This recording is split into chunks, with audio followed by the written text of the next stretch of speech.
Starting in January of next year, what might begin to unfold in this country is, for lack of a better word, unprecedented.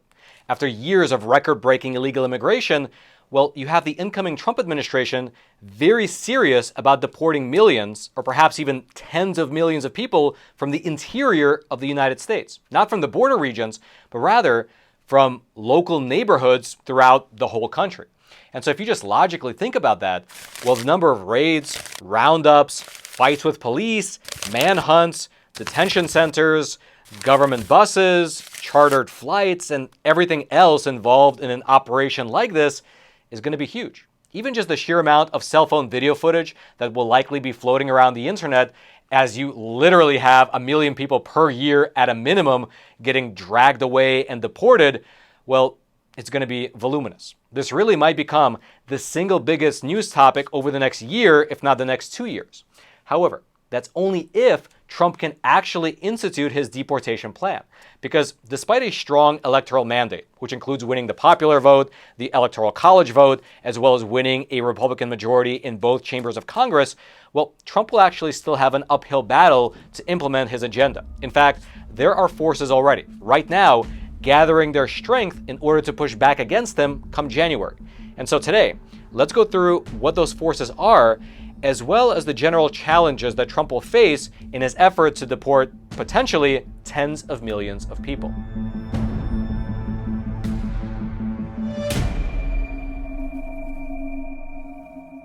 To start with, right now, right this very minute, as you're watching this episode, there is a large caravan of migrants, potentially the last of its kind, making its way through Mexico, heading to the U.S. border, hoping to make it there before Trump re-enters the White House come January.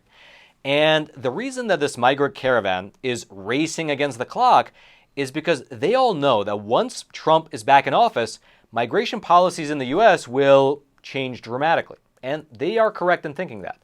President Trump has already confirmed that he has full intentions to reinstate most of the border-related executive orders from his first term.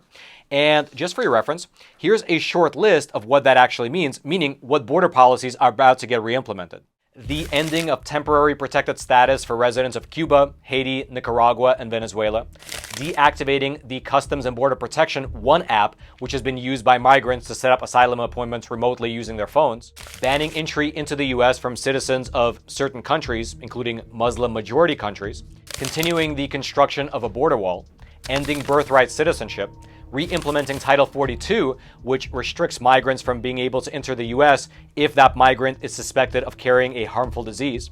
Undoing the restrictions on immigration officials that were imposed in a 2021 memo from Alejandro Mayorkas.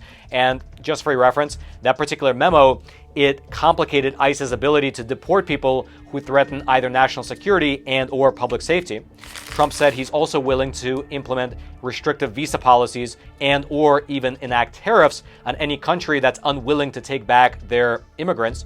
And then lastly, on top of all that, Trump will restore the Remain in Mexico program. That's the policy that requires asylum seekers to stay in Mexico until their case is processed by a U.S. immigration court.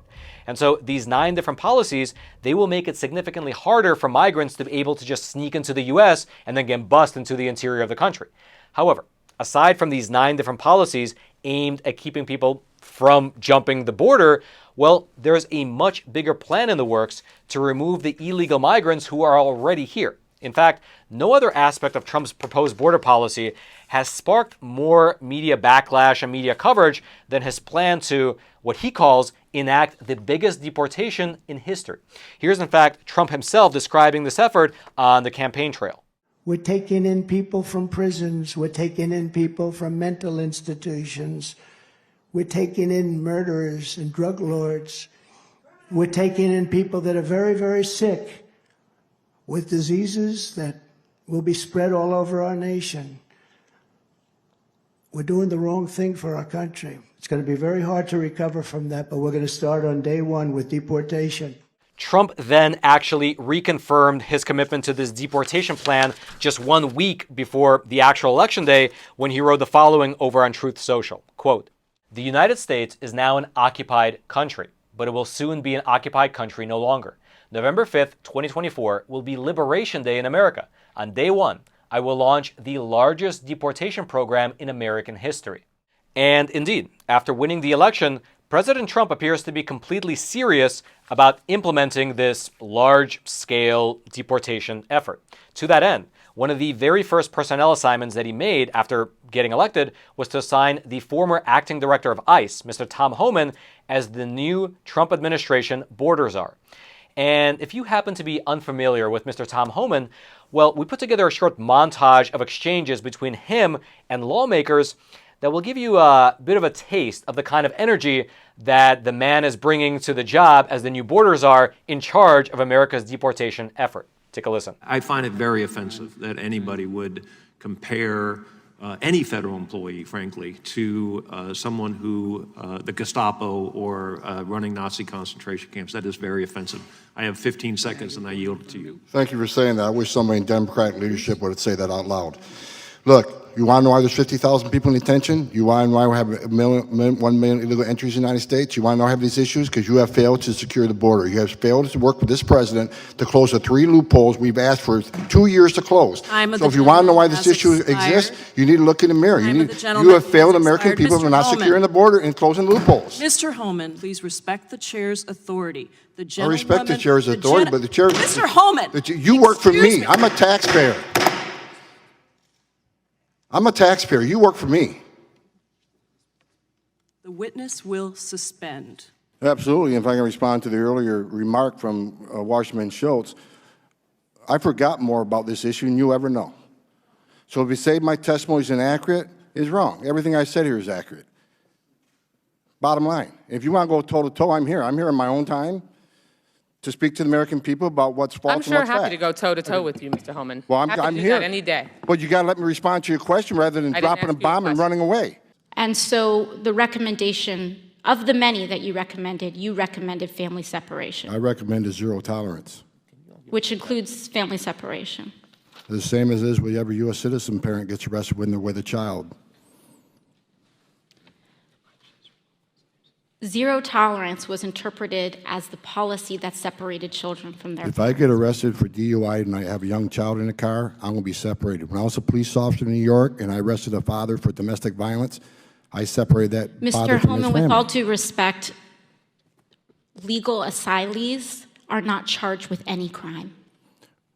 When you're into the country illegally, it's violation 8 United States Code 1325. Seeking asylum is legal. If you want to seek asylum, you go through the port of entry, do it the legal way. The Attorney General of the United States has made that clear. Okay.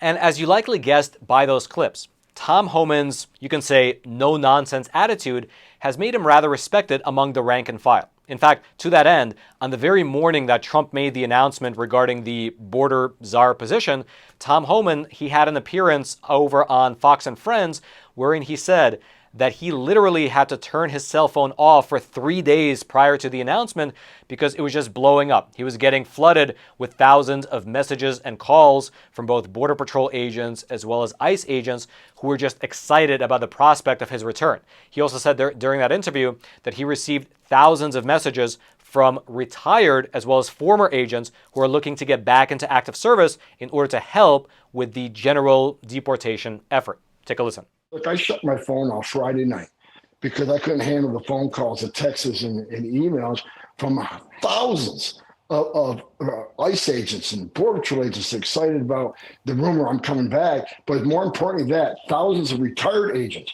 retired Border Patrol agents, retired military that want to come in and volunteer to help this president secure the border and do the deportation operation. So I've been off the grid for 3 days just because I couldn't handle all the phone calls. And plus, You're absolutely breaking law. All you have to do is look at Arizona versus U.S. You'll see these breaking law.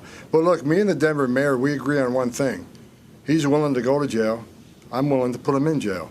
Because there's a statute, it's Title 8 United States Code 1324 III, and what it says is, it's a felony if you knowingly harbor and conceal an illegal alien from immigration authorities. It's also a felony to impede a federal law enforcement officer. So if we don't want to help, that's fine. He can get the hell out of the way. But we're going to go do the job. President Trump has a mandate for American people. We got to secure this country. We got to save American lives. And I find it shocking that any mayor of a city would say, President Trump's been clear. We want to concentrate on public safety threats and national security threats. I find it hard to believe that any mayor or governor would say they don't want public safety threats removed from their neighborhoods. I mean, I don't know what the hell is going on in Denver, but we're going to go and we're going to fix it. If he don't want to fix it, if he don't want to protect his communities, President Trump and ICE will. And his comments right there actually touch on the very first challenge that Trump's team will face when trying to implement their agenda. Because deporting that many people in such a short span of time will require a lot of manpower. A lot of manpower that is currently just not there. All right, just to pause here for a super quick moment, I'd love to introduce today's sponsor, which is My Patriot Supply.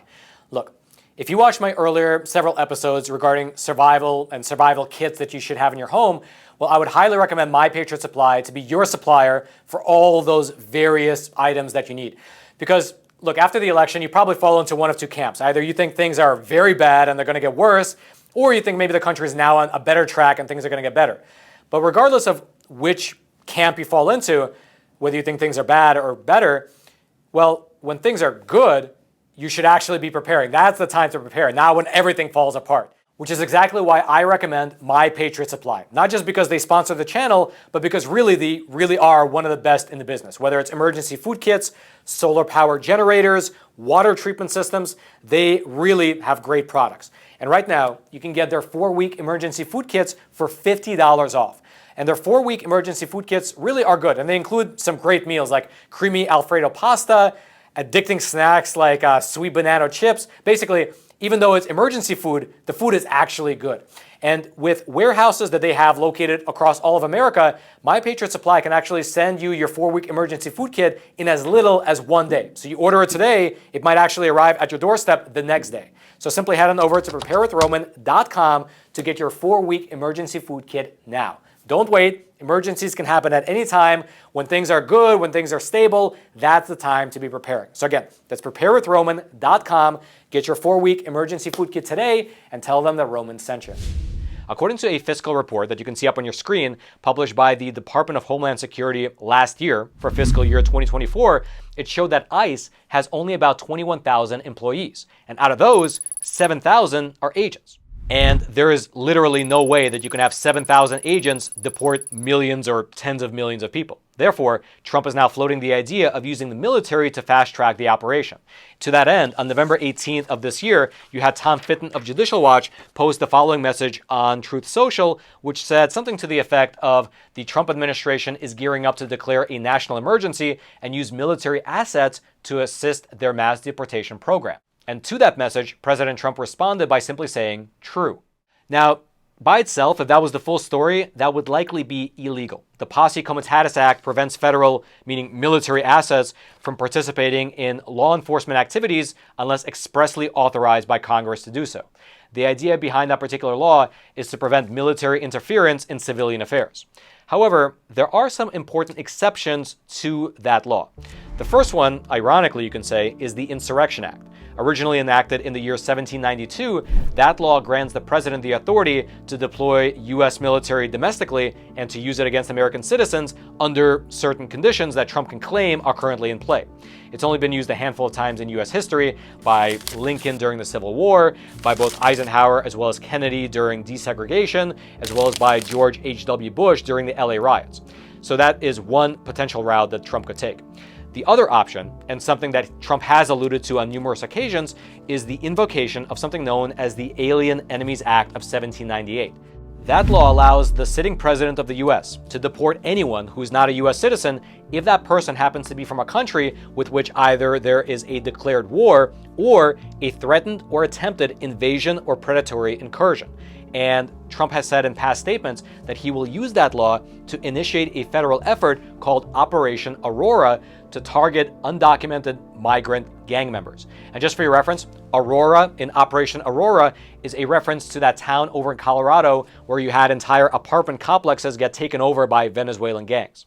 Regardless though, if Trump were to either invoke this law or the other one and get the military involved, you can expect two things. Firstly is immediate legal pushback. NGOs would immediately file lawsuits arguing that a migrant incursion does not amount to foreign aggression.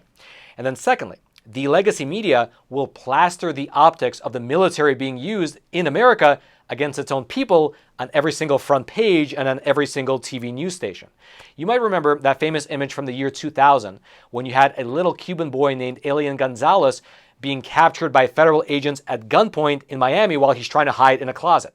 That was just one boy, one raid, and one photo. Just imagine how many such photos will emerge if this type of thing is happening across the whole country against millions of people every single year.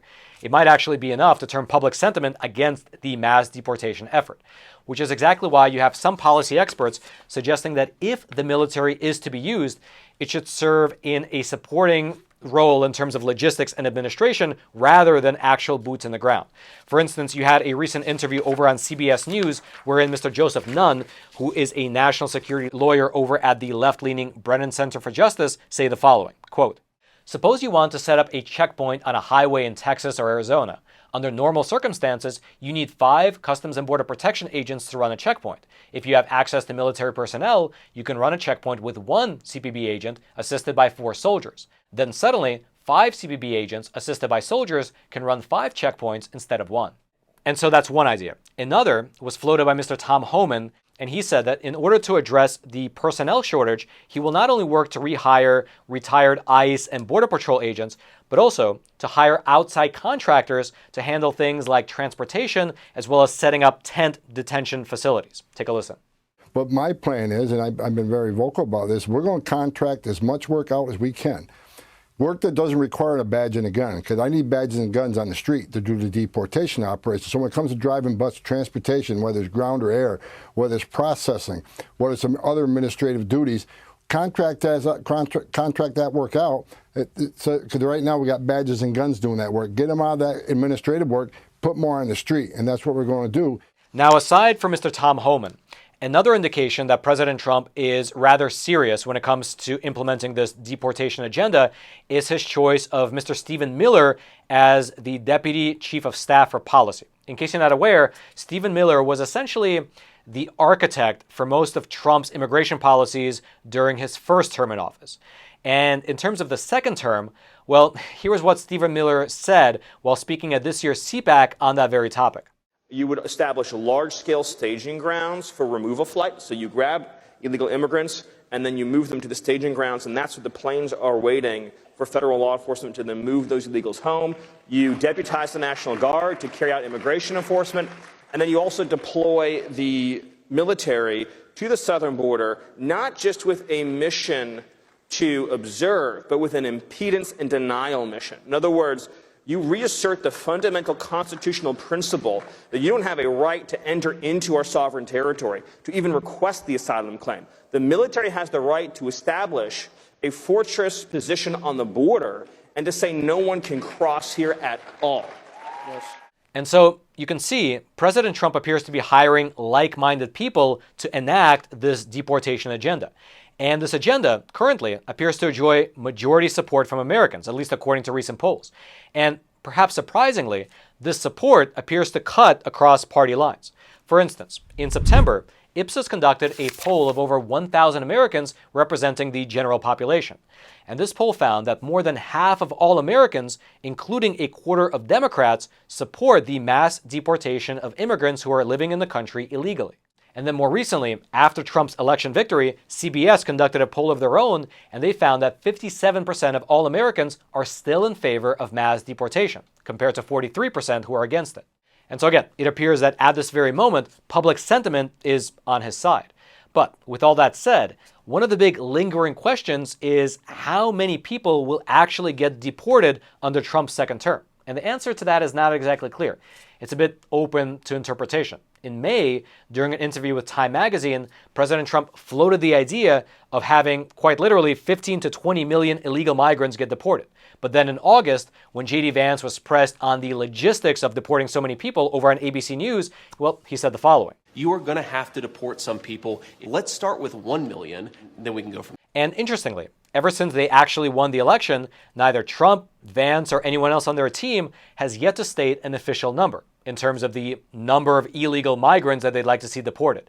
Maybe they're still working out the details in the back end, or perhaps the ambiguity is an actual strategy in and of itself to keep the illegal migrants in the country a bit uneasy in this interim period. Regardless, what you might find particularly interesting about this whole mass deportation plan is that despite Trump's rhetoric about illegal immigration, he isn't actually the president with the most deportations under his watch. That honor falls on Barack Obama, who was dubbed by immigration rights groups during his terms in office as the deporter-in-chief. In fact, despite the legacy news outlets whipping up the whole country into a frenzy, in his first term in office, Trump actually deported only about half as many illegal immigrants as Obama did in his first term. Trump deported only 1.5 million, compared to Obama's 2.9 million in his first term, and then another 1.9 million in his second term. Also, just as a fun fact, Obama holds the record for most deportations in a single year. In 2013, there were 432,000 deportations under his watch.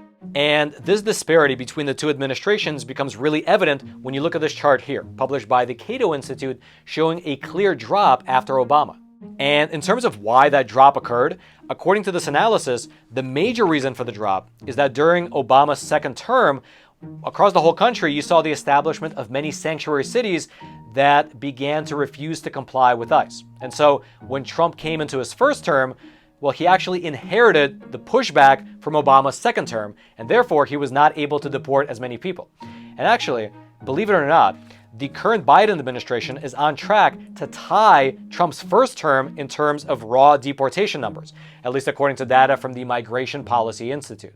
So this is basically all to say that even though the legacy news outlets in this country and around the world will label this deportation plan as extreme, partisan, and unprecedented, well, it's actually in line with current public sentiment, according to polling, as well as the policies of previous Democrat administrations.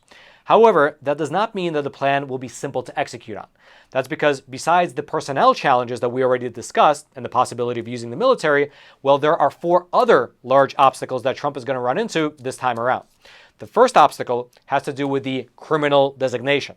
Basically, in order to fast-track deportations, one of the focuses will be to deport criminals first in order to protect national security.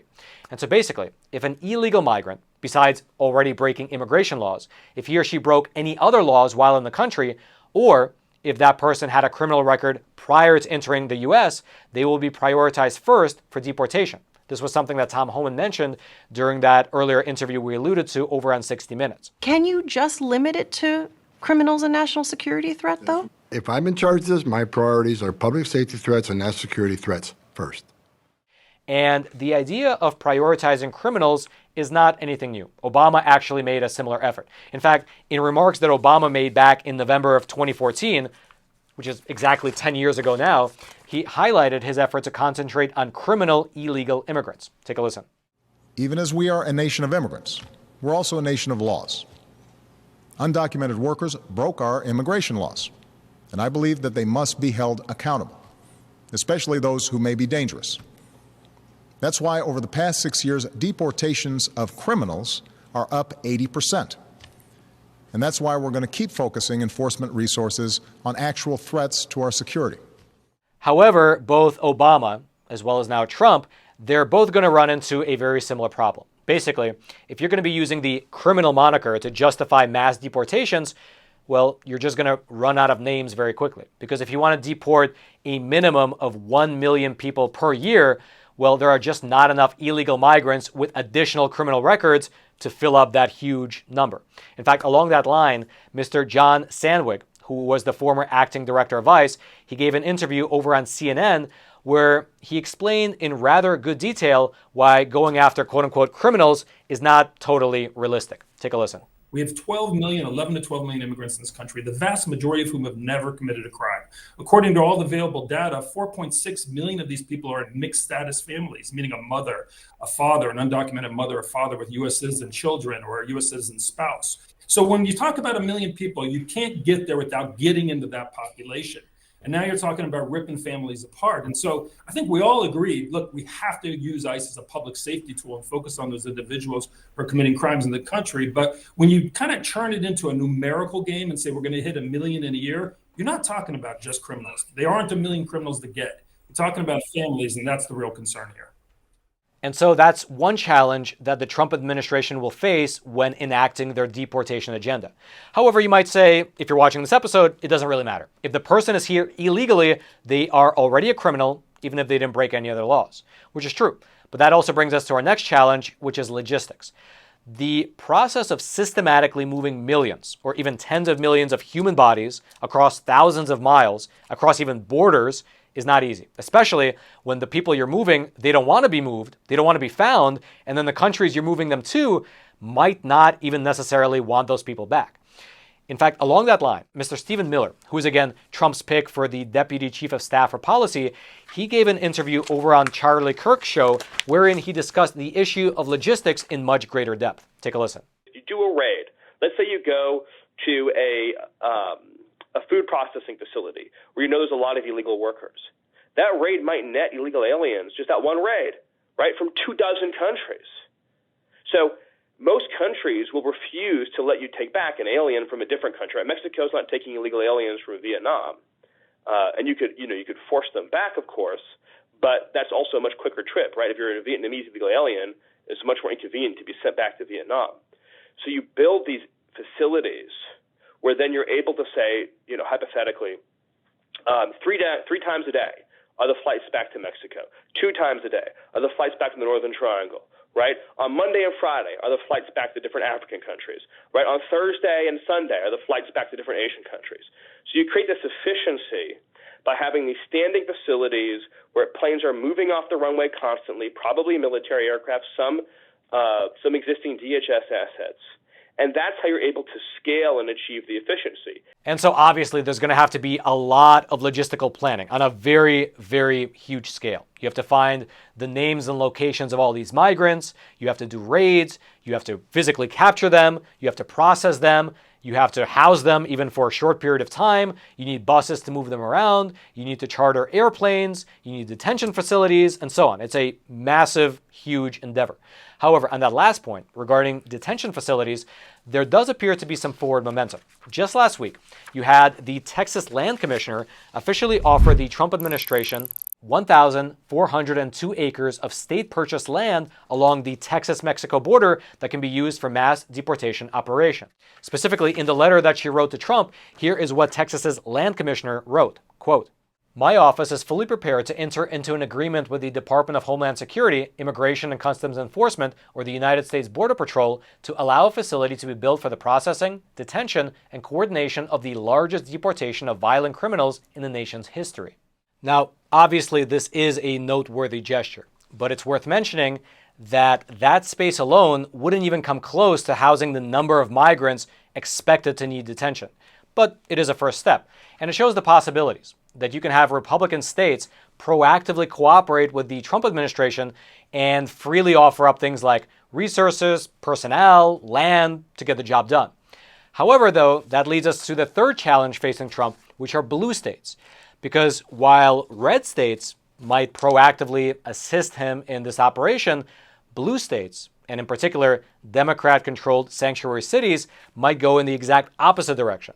That's because while some cities, like New York City, for example, might actually willingly cooperate with Trump, others have signaled resistance. Already, you have cities like Chicago and states like California refusing to work or cooperate with ICE on almost anything. They specifically go out of their way to not inform ICE when they either encounter or even arrest an illegal immigrant.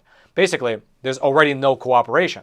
And after Trump won the election, well, ABC News published this article right here detailing how Democrat leaders, alongside immigration advocacy groups, have spent months preparing and drafting lawsuits that they're going to be filing as soon as Trump enters office. In that particular article, the Attorney General of California was quoted as saying the following: "In California, we've been thinking about the possibility of this day for months and in some cases years, and been preparing and getting ready by looking at all of the actions Trump said he will take. We're very confident that we will block major efforts by the federal administration, that we will be able to blunt some of the worst of it." And California's Attorney General is far from alone. In fact, just a week and a half ago, the DAGA, which stands for the Democratic Attorney Generals Association, it represents the attorney generals in 24 different states, they released a statement, you can see it up on your screen, saying that they are forming something called a line of defense against Trump. The basic premise of their strategy is to block the Trump administration's immigration policy by using Trump's first term in office as a blueprint. Basically, what happened during Trump's first term is that Trump cut off federal grant money to sanctuary cities that were not complying with his policies. However, several states, including the state of New York, wound up suing the administration, saying that that type of a move was illegal. After a lengthy legal battle, an appeals court actually ruled in Trump's favor, but these Democrat states, they appealed that decision to the U.S. Supreme Court. And before the Supreme Court could issue a ruling one way or the other, Joe Biden was sworn into office, he restarted the federal grant program for the sanctuary cities, and the whole case just became moot. Essentially, they just ran out the clock. And so this is the plan that these attorneys general are looking to try once again. However, on the flip side, you have Trump officials saying that they're confident that this time that type of a strategy will not work, that they can quickly get these challenges in front of the U.S. Supreme Court, and that the conservative majority on the court will rule in the Trump administration's favor. And by the way, that's not just the Trump official saying it. You have attorneys general themselves admit that this is likely the case. Here's, for instance, what the Attorney General of Washington State said on this particular matter. Quote, "One of the many reasons why we were successful with our litigation against the Trump administration during the first term was that they were often sloppy in the way that they rolled out, and that provided openings for us to prevail. In court this time around, I anticipate that we will see less of that, and that is an important difference." And indeed, along that very same line, in a recent interview over on Fox, you had Mr. Tom Homan get asked about his plan to deal with sanctuary cities, and here's what he said. I've seen some of these Democratic governors say they're going to stand in the way. They're going to make it hard for us. Well, a suggestion: if you're not going to help us, get the hell out of the way, because we're going to do it. So if we can't get assistance from New York City, and we may have to double the number of agents we send to New York City, because we're going to do the job. We're going to do the job without you or with you. Now, Mr. Homan's answer there ties perfectly into the fourth challenge that'll be facing Trump and his administration. Because aside from the Democrats at the state and local level, well, there's going to be another group fighting both tooth and nail against deportations. And that group is, of course, the NGOs. Anti-deportation groups like the ACLU's Immigrants' Rights Projects are preparing to file lawsuits in the court of law within the next 2 months, while also, at the very same time, right now, they're already pleading their case in the court of public opinion. For instance, on the very same day that Trump confirmed his intentions to use the U.S. military to fast-track his deportation agenda, the ACLU's executive director issued a statement of his own saying the following, quote, "As we ready litigation and create firewalls for freedom across blue states, we must also sound the alarm that what's on the horizon will change the very nature of American life for tens of millions of Americans. President-elect Trump will soon have the full power of the U.S. government machinery at his disposal to target and displace immigrants at a scale our nation has never experienced."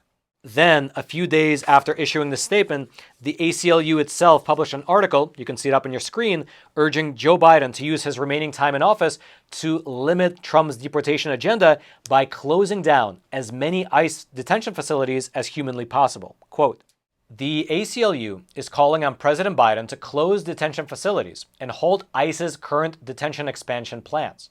These steps are vital to protect communities from the planned enforcement agenda of the incoming administration.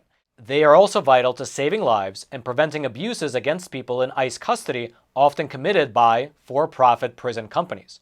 ICE should also immediately rescind all outstanding requests for information or proposals for detention expansion."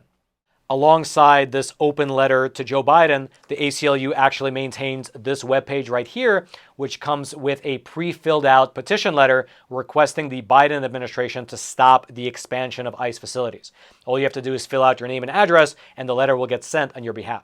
And of course, it's beyond worth mentioning that the ACLU is just one of several dozen different organizations that are gearing up for a protracted legal battle once Trump comes back into the White House, which again is just a repeat of what happened during his first term. Because whether it was Trump's attempt to end the DACA Dreamers program, his attempt to change the Flores settlement agreement, his Muslim country travel ban, pretty much every single move related to immigration was met with a flurry of legal challenges, which is exactly what's about to happen once again. And whether or not Trump will be able to push through will determine whether or not his deportation plan will succeed or fizzle out. If you'd like to go deeper into this particular story, I'll throw the links to all my research notes. You'll be able to find them down in that description box, which is the box right next to those like and subscribe buttons, both of which I hope you take a quick moment to smash so that this information can reach ever more people via the YouTube algorithm. And then lastly, I would love to know your thoughts. Leave them in the comment section below. Do you agree with this deportation plan? Do you support it? Do you think it should go through? And also, do you think it will go through? Do you think all these different legal challenges and personnel problems and laws from 1798 that might or might not apply to the situation, how do you think that'll all play out? Do you think a year from now we'll look back and go, wow, that deportation plan was really successful at getting rid of, let's say, 1 million illegal migrants? Or a year from now we'll look back and go, wow, Trump really had his hands tied and he wasn't able to deport anyone. I'd love to know your thoughts. Please leave them in the comment section below. I'll be reading through them tonight as well as over the next week. And then until next time, I'm your host, Roman from the Epoch Times. Stay informed and most importantly, stay free.